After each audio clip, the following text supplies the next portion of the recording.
Welcome back. Today I'm going to talk to you about Verbena bonariensis. It's one of my favourite herbaceous perennials. It lends a lovely light and airy feel to a border.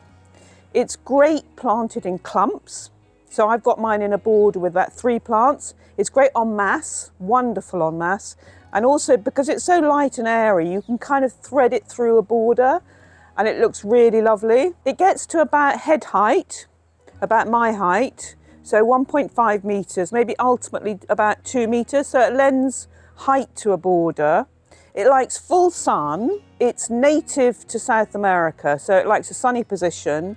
It's also called South American vervain or Argentinian vervain.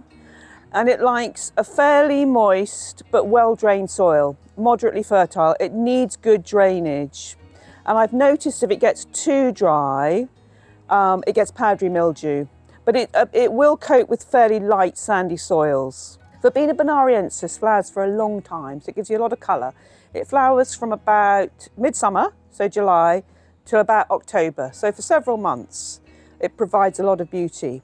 And it also provides a really good long source of nectar for butterflies. It's really attractive to butterflies. And it rivals apparently even buddleia, which is known as the butterfly bush. So plant it for your butterflies. And butterflies are actually down in numbers this year, so it's really important that we plant flowers for butterflies. It also is attractive to bees and other pollinators. Now, Verbena bonariensis may not be hardy in exposed sites. In a shelter position, it'll be fine, but you may need to mulch it if you live in a very frosty area. And what's good is to leave the stems on until the spring because it'll help protect the crown. But in exposed areas, it might be good to mulch with compost or some kind of organic matter, mulch the crown. You prune it in the spring to where you can see new growth emerging.